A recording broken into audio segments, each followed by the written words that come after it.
accredited and give license to some of these all the private universities and also federal universities. So we have a situation where we have close to 200 universities, but most of them private. As of the last count, we had about 79 private universities, 43 federal universities, and 48 were owned by states. So you see that in all, private universities are leading. There are more private universities in the country than federal government and say. But put together, that's what you have government-owned institution running more. But with the new situation where more universities, especially private universities, have been accredited and licensed, we're going to have more private universities. What can we do? Do we have more people coming into the sector, coming into that area, that space rather, to play and give more people opportunities to get an education? Yeah, it's one thing to talk about the education situation in the country and everything, and that background has been very, very concise, very straight to the point. But you must also consider the fact that the need for more education institutions, to abide side by side the government institutions would be the fact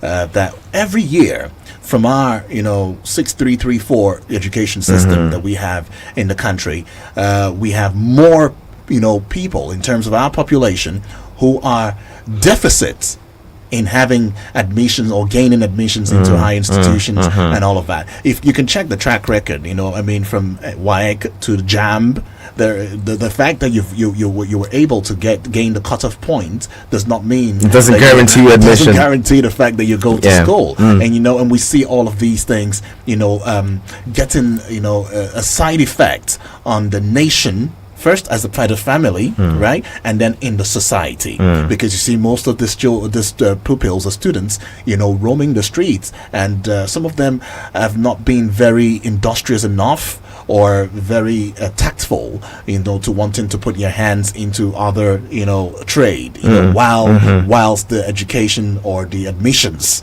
come. So that is just to give a little bit of and also it's another thing it's one thing, like you mentioned, to get admission into school, and it's another thing to also have a conducive environment of learning. That's it. It's another thing as well to have teachers and lecturers who are dedicated to their jobs, who want to see you grow, who want to see you thrive as a student.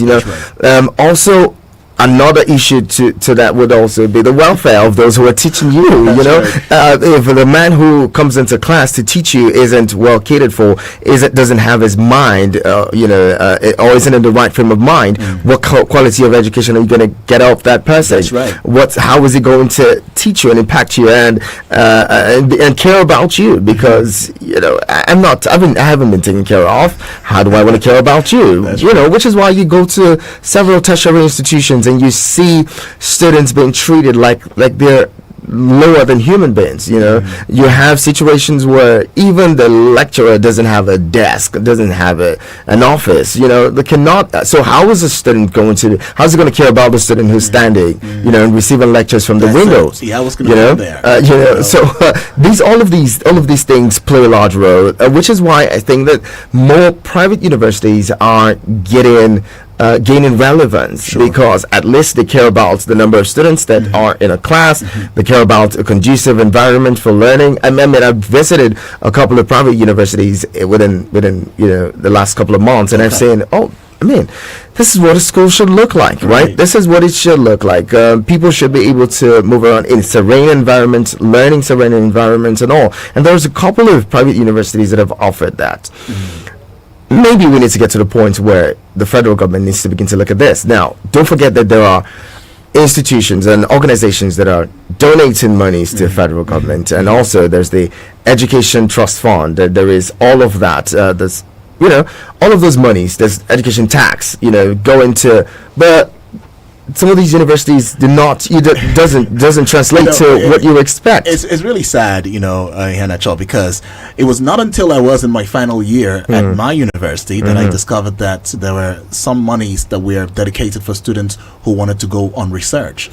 I never knew that. But all of those looking existed. at even at that money is minute, is minute and is a tiny fraction of what it should be, because lecturers, some students get scholarships abroad from Nigeria, and that scholarship is from the research fund that one lecturer has, so they can give 3-4 research students admissions, and fund them and sponsor their education from what one lecturer has, one professor has as research fund, or scholarship fund. That's what it should be.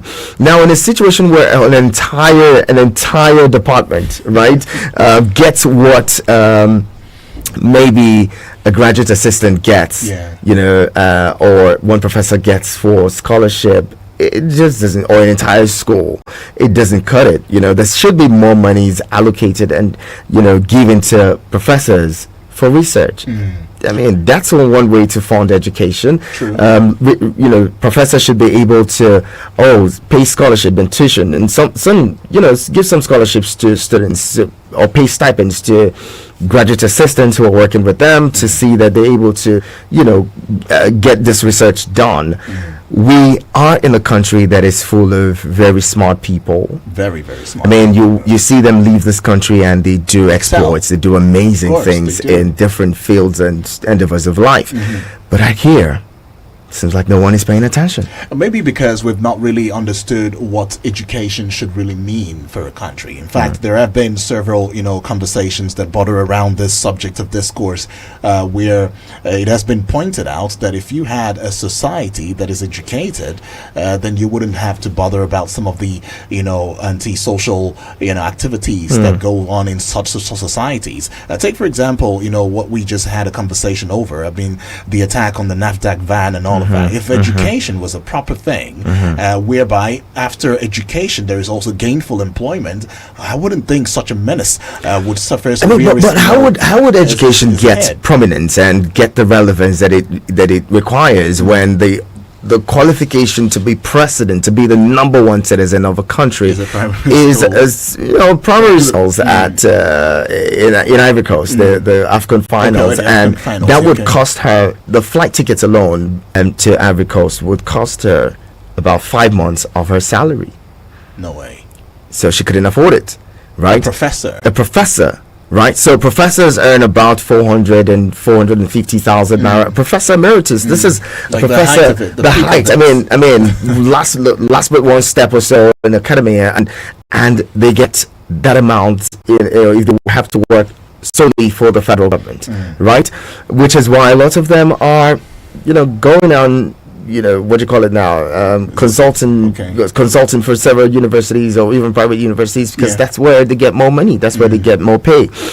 So again, if a professor earns below 500,000 naira a month, and the local government chairman, how much does he go home with again? A councillor, how much does he go home with again? That's the lowest cadre of politics, and that's why a lot of people would rather be political thugs, because they have the hopes of getting to office some way, from the back door, and they earn as much. That's why they can forge certificates to get a political office, do all sorts just to get a political office, because that's where the money.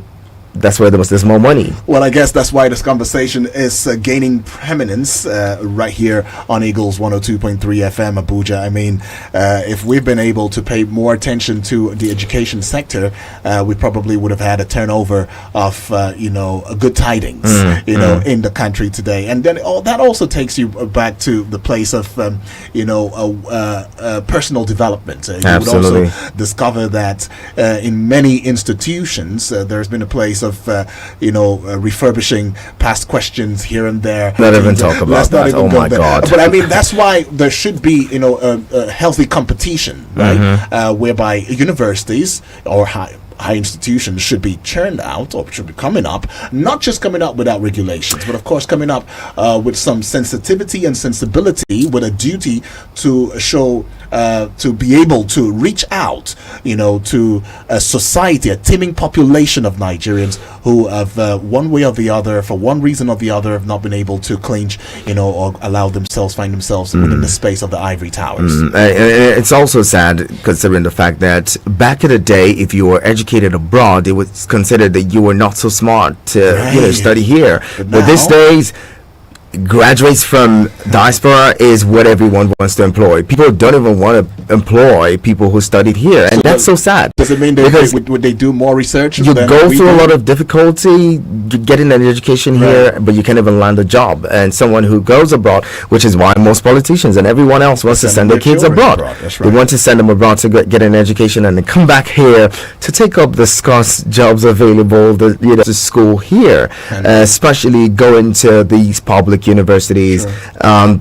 The lecturers doing amazing jobs there, with the difficult terrains that they have to navigate on a daily basis and all. They still show up to want to help students learn. This is also let you know that Nigerian students, when they go abroad, one of the reasons they thrive is because of the somewhat difficult environments that they have had to deal with, and also the kind of knowledge that they've had this more and prioritize education. It was so sad that at some point in the last administration, we had a minister of education who came out and say, I don't know anything about education. I know nothing about education. And that's so sad because education should be given priority attention, top priority. It should be the number one thing. They say education is the bedrock of society. If our society is one that has over 20 million out of school children, because these children would become menace to society, we're going to have less and less educated people in our society. That's going to be terribly bad for us. Terribly, terribly bad. But we should also look at the primary aim of education. It goes beyond just literacy. In fact, there's also the fact that education aims to provide individuals with knowledge, skills and values that is necessary to lead productive, fulfilling lives and contributes positively to the society, right? Another thing that you might also want to consider is the fact that there is need to therefore allow for education to gain its rightful place in the society, in any country at all. Now, it is very imperative also that education be open to everyone at all bases, regardless of their gender, social class, ethnicity, and race. There's very important, factors that should be factored into this conversation as we have it. And well, that's where we are. We'll be talking more. Keep it here. We're going to have someone who's who should be telling us more about this. Join the conversation. Who's the registrar of the Prime University is going to join us in the conversation, and we're going to be talking more about it. Keep it locked here on your radio experience. You can count on Eagles 102.3 Abuja. Prime University Abuja welcomes new students to join its inaugural class opening in the core sciences, computing, management, social sciences and law. Located in Kuje, Abuja, the university is a career-oriented institution focused on preparing professionals, statesmen and business leaders. The university is driven by small classes, hands-on libraries and laboratories, luxurious hostels and exquisite sporting facilities. The Prime University campus is anchored on digital tools, techniques and technology. Facilities and facilitators are of class, and the mentoring models is focusing on producing skilled graduates in all fields. Applicants are required to either apply online through the university website or visit any of our campuses or feeder schools. Apply now to a career-focused institution which is fully accredited by the NUC. Prime University, truly incubating the future. Eagles 102.3 Abuja.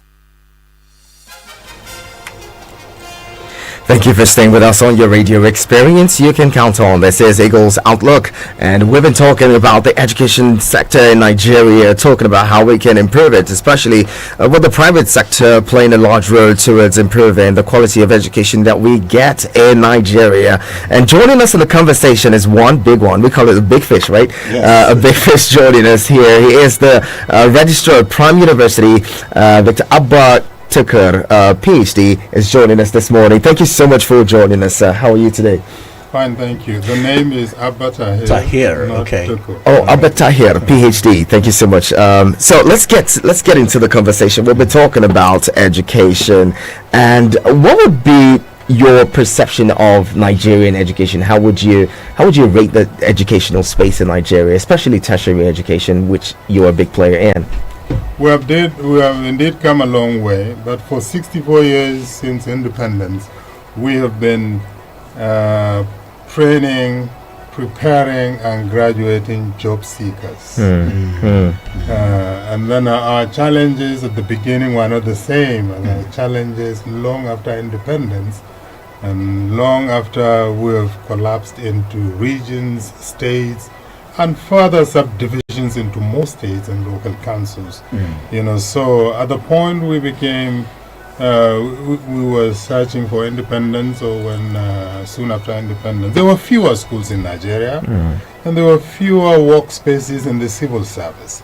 Virtually everybody who went to school was hopeful of graduating and getting a job waiting for him immediately. In any of the sectors, whether in teaching, whether in the civil service, or on farm plantations. But as years rolled by, the spaces in the civil service got expanded. We had more states, we had more schools, and we are graduating more and more people, So the jobs started shrinking, And then this tool of technology, the GSM, has indeed created hundreds of thousands of jobs over the years, but it has also taken away millions of jobs. Imagine creating thousands and taking away millions. Means that even people in jobs already are threatened by this tool and other items of technology taking out their jobs. Because the job that used to be done by, if that is the case, the job that used to be done by 4 people in the past can today be done by 1 man, then it behoves the education stakeholders, policymakers, and whoever is a stakeholder in the Nigerian system to look back. Look around before we could look ahead. What do we need to do? What do we need to do? Do we keep training and producing job seekers to seek which jobs? Right. Jobs that used to be done by 4 people cannot be done by 1 man. Means that we really have to look back and sit and say, what do we need to do? We need to begin to reorient our school curriculum so that instead of producing job seekers, we should be producing job creators. Right. All schools, all stakeholders need to be focused on that. How do we make sure that the graduates that are leaving secondary school, leaving university, are leaving those institutions prepared with skills and competencies to stand on their feet without necessarily going out there to seek for jobs or to wait for government jobs to be advertised. When a job is advertised today at either the Federal Inland Revenue Service or Customs or NNPC, even if there are 10,000 or 100,000 spaces, before you know it, it will have been filled up. The son, your son, his son, and my son would not even see an inkling of that job if spaces would have been filled. So the issue is not who you are or what have you read or what can you do, but who is connected to you? Who do you know in the system? So it is important for us to focus on training youngsters with the skills and competencies that even before they graduate, they would have seen a window of what to do.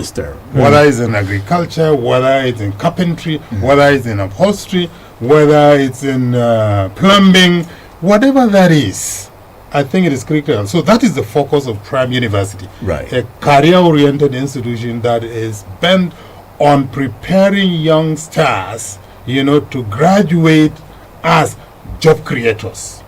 With the capacity and the competence and the capability to even establish themselves and even bring people under their roof without necessarily scrambling to work for somebody or some institution or some government.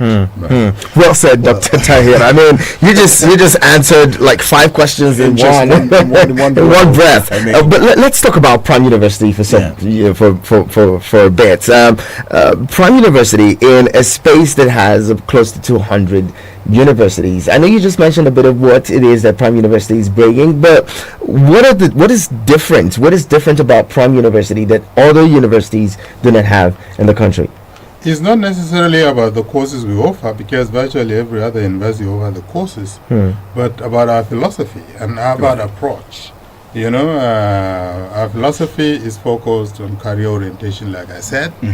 And then regardless of what course you study, whether you are in the core sciences, you are in management, you are in computing or law, or whatever you offer, biochemistry, microbiology, it is mandatory on you to be mentored on your own selected skill area.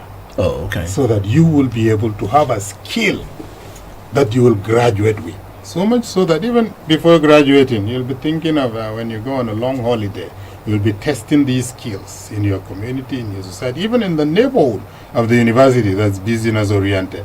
So we hope to impact our host community. So much so that we are not starting with agriculture, but that does not mean that we will not do agriculture eventually, or that does not mean that we are not going to explore that area. Of course, we want to see that in a short while, Prime University does not buy rice from anywhere, does not buy pepper, does not buy eggs, does not buy fish from anywhere, but from the university farmhouse, where our students will be really and readily involved with the professors, with the administrative staff, with managers of the career mentoring centers that are going to spring up, so that these production capacities that need to be augmented in our kids, you know, and then our professors who need to be directed about the skill set component would really fall in line, and then we begin to change the narrative. Not necessarily teaching theory and then giving assignment and then garbage in, garbage out, and then at the end of the day you gradually give them certificate, and the certificate cannot fetch anything. Yeah, it is the skill that we focused on. So for some of us who've been to some, units that you see lecturers, who are still using the foundational books of the ages that we're taught by, that were used in teaching them to teach students up until today. And I'm liking the fact that what you're trying to do from your philosophy and your worldview as to what the prime university or university should look like, which the name of course reflects, is one that allows for each and every one to have a place and have a voice and have a skill that would sustain them. So it's not just about imparting knowledge, it's about sustainability. Yes. Good. Now, in the light of this, it's one thing to give there's this saying that while we're in school, they said the reality in school is not the reality outside school. So when you get out of school, you understand the true music of what the world is about. Now, I'm coming from the point of view of how do we get lecturers who would be up to date in giving the type of knowledge that is very, very relevant, up to date to students. That's one. Secondly, how do we also have students who would after school have a place of mentorship? Because it's one thing to say, okay, I've given you the skills, now you've gone into the society, but continuity. So how do you bridge that gap? Number one, for the lecturers, we have a template that you have to meet. You have to meet our template. If not, we are not engaging you. You have to meet the template. Once you meet that, we look at your qualification, look at your background, you will look at your alignment with the philosophy of the university, then you are engaged. And then when you come, you receive our orientation. Once you get that orientation, you will fall in line. And for the students, our curriculum is structured is such that every student must offer onto as a course. And the component is just a 20%. 80% of that course is practical. The university is going to organize students into students are going to develop business ideas, they are going to be mentored, and then their business proposals are going to be presented before a team of professors and fellow students, and then they're presented and then defended As you're defending, then it is being critiqued by the professors and the students and the experts, and then you're taking notes so that you fill in the gaps and gaps. And then how can we If you're looking to get admission or to send your kids to school, maybe primary should be where you're looking at. If you have inquiries, you want to call the registrar. Maybe not now. stop scrambling? Educators everywhere would sit and rethink. Look, training job seekers, or training job creators, so that we create more jobs, so that it will be guaranteed that our youngsters, when they graduate, they'll not be worried about, or whoever, to be able to secure a job for him, because that's not going to happen. Be driven by about 100 salesmen. Yeah. Today, they don't need more than 10. Why? Because of the impact of artificial intelligence, because of the impact of technology. Just 10 robots, you could be rest assured that Anamco in the east or Peugeot here in the north, the neighboring countries, this shrinking component of jobs need to be looked at. So the impact is huge. Students will have their jobs right in their hands. Right. About 20 years ago or more, I attended the Broadcast Academy in Cologne, Germany. Judith Ajimang, she was general manager of Capital, said, my brother, I've loved Nigeria Pigeon. I said, you're in the right place. I've been in the Lagos broadcast terrain for more than 10 years. So you're in the right place. Then we look for a space, and then I scribbled a jingle on a paper, and then read it out to her. She was jumping. She was excited. And I said, we look for a studio to go and record. We are handed over a studio, and then when we went in, the two of us, then the lady who showed us the studio went back. We thought she was calling a studio manager. Oh, okay. Opened the door and went look for her in the newsroom. We said, Madam, we're waiting for you. She said, for what? I said, to come and put us through. She said, you're on your own. You had everything seated here. But it had everything. It only had a tool. And all the consoles, all the technical equipment that you need to do, the buttons are all over the place. And there are over 20 studios, live, and and in Accra, where Judith used to work initially, when we wanted to record a program, we could record. But here we are.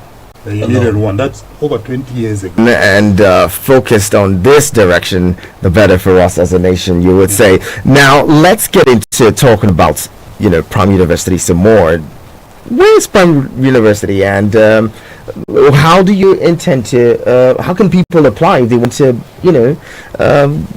get admission to Prime University? Prime University has two campuses. Our history is buried in two of the most successful private schools in Abuja, the Capital Science Academy and the Nigeria-Ghana International College. 20 years ago when they were founded, the founders needed to establish a university, but they built university campuses, but they were not ready to start it then until 20 years later.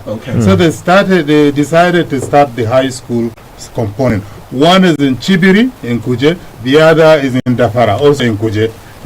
One is to the east, one is to the west. So 2 years ago, when they were ready to start a university, they built campuses for Nigeria Ghana International College and Capital Science Academy in the city center, and then left these two platforms to incubate the university. So the Capital Science Academy site is now the main campus of Prime University, while the Nigeria Ghana International College site is now the site of the consultancy, remedial, and postgraduate campus. Oh, interesting. You're starting with postgraduate as well. Yes. That's interesting. We are not starting with postgraduate, but we have planned for postgraduate ahead of time. Ahead of time. That's quite interesting. Visionary, yes, absolutely. So tell us more. For those who want to apply, how can they apply? I think they can visit the website and then go look at the courses and then the admission process, the requirements, and then apply. We have our programs are clustered in 17 different courses in 3 faculties. The Faculty of Science and Computing, where we have information systems, software engineering, and so on. Then the Faculty of Social and Management Sciences, where we have courses like taxation, accounting, business management, mass communication, criminology and security studies. and Economics and Development Studies. Call it, and then Sharia law. These are the courses that are available. Whoever wants to apply can go on to the website, primeuniversity.edu.ng, or visit any of the feeder schools. Apart from these two feeder schools that led to the birth of the Prime University, later the system also produced other schools like An-Nur International Academy in Wusetu, and then Aviation International College, still around before the Sauka area along the airport road. Very interesting model. You already have feeder schools, that are organically generated to, feed the university, and then other feeder schools. That's interesting model we've seen so far. Now, let's get to hear from those who may want to talk to you and maybe ask further questions. Join the conversation. If you have questions, you can call 09073 5300668888. That is 09087668888. You can send SMS or WhatsApp messages to 09097054450. We'll be talking in a bit. Keep it here. Eagles 102.3 Abuja.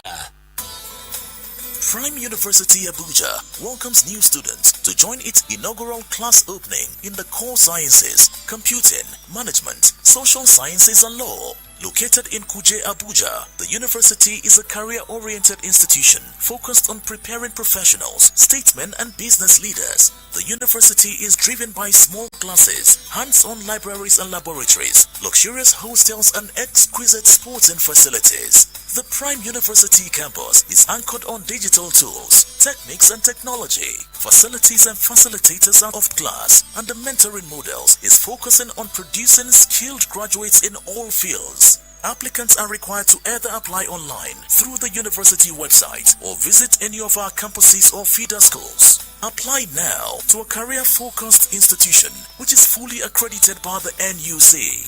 Prime University, truly incubating the future. Eagles 102.3 Abuja.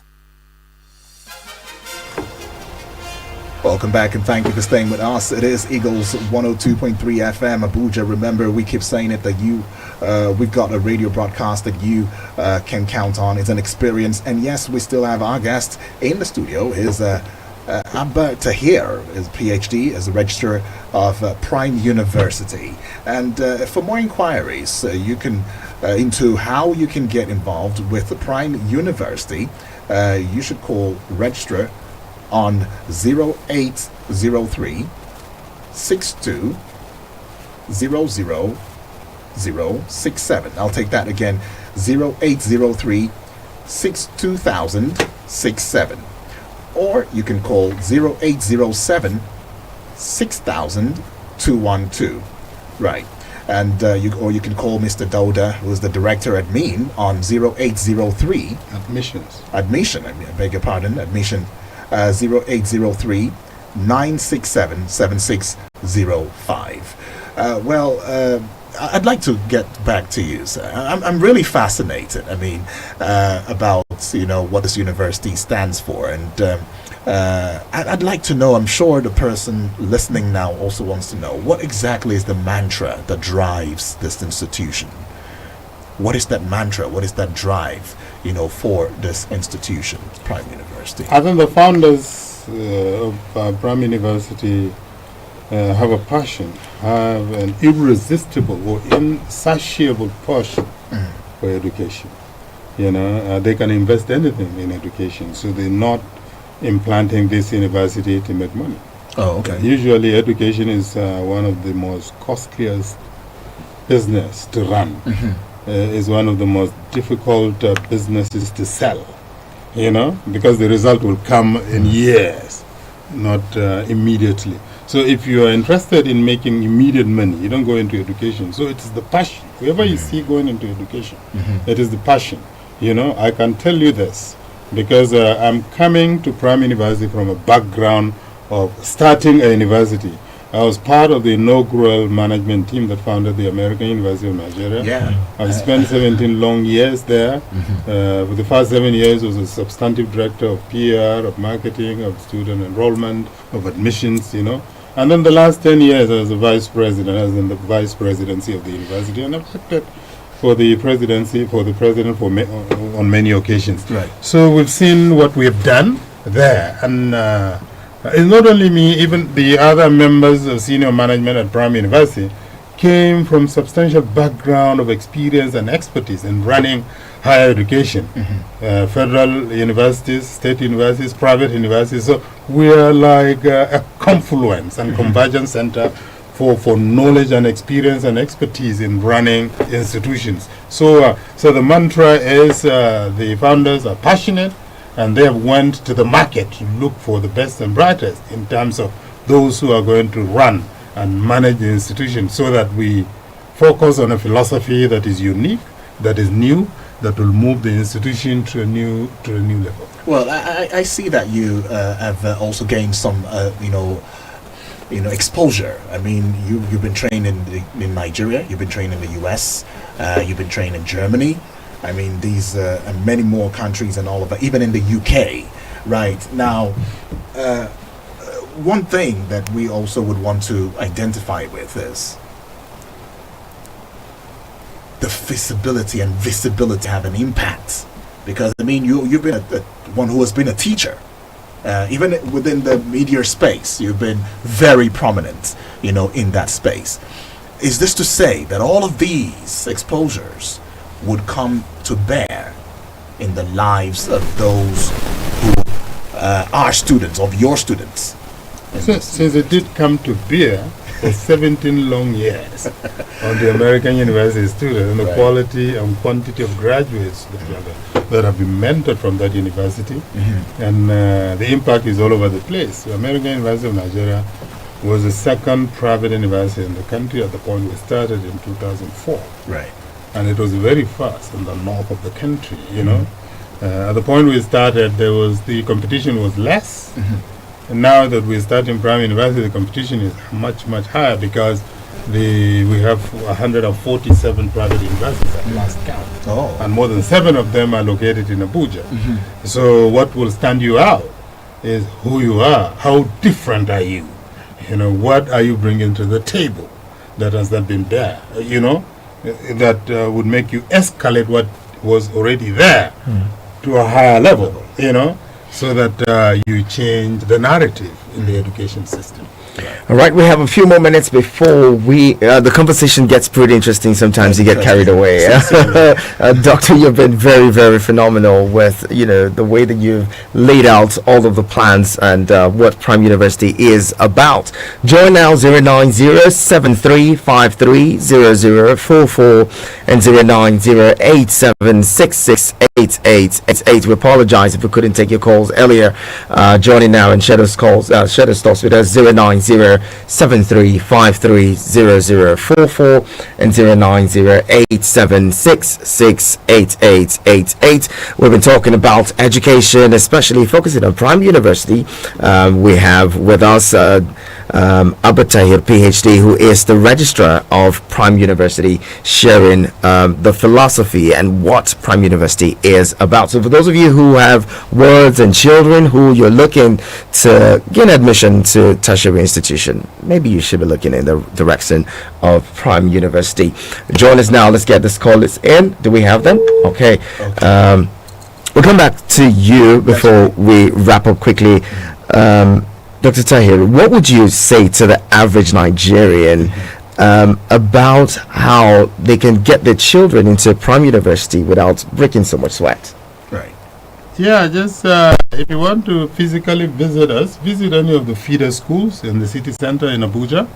The An-Noor International Academy is in Wuse. The Aviation International School is along the airport road, not far from the Kuje Bridge or the Sauka area, or the Nigeria-Ghana International College. And the other is in Dafara village, off the Tipa Garage to the east, the old side of Capital Science Academy. We're located there. And if you want to connect virtually, visit the website, which is fully functional, primeuniversity.edu.ng, or check, you can place a call to any of our contact numbers. We are live all the time.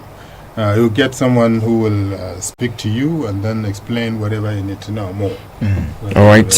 Doc, you want to give us those numbers again? Yeah. And let me say that on on Monday next week, Yes. we are starting to register the inaugural set of students. Okay. We are not opening lectures, but we want to register those students that we have admitted on 19th of February. Okay. And then on 7th of March, we are hosting an open house for all about 10, 15 secondary schools in Abuja, students in SS3, Awesome. with their guidance counselors and their teachers are expected to come to the campus for the whole day on March 7th, Thursday. An open house where we will meet and interact, and they will ask their questions. They're free to roam around the campus. University. If their parents are interested, they can come over. It feels like what we did when we were in secondary school. They call it a career day, where you come with your parents and everything, and then you have a conversation.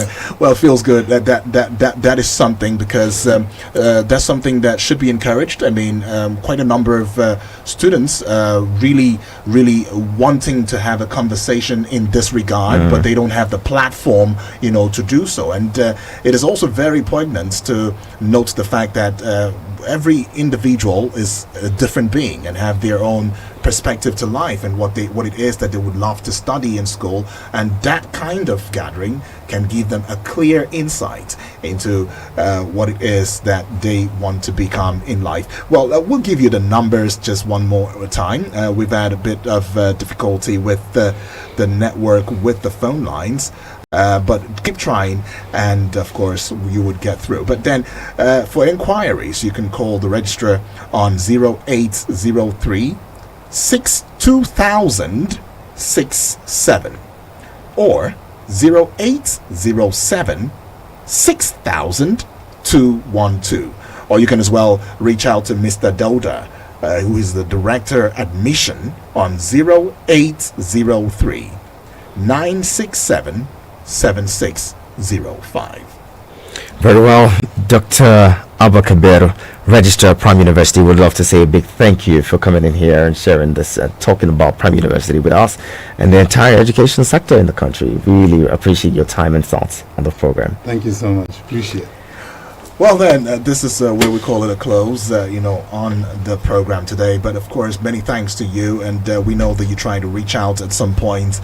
We also want to say the little bit of hitch, in the network. But then, thank you so very much for being a part of the program today. Until next time, same station, my name is Udwak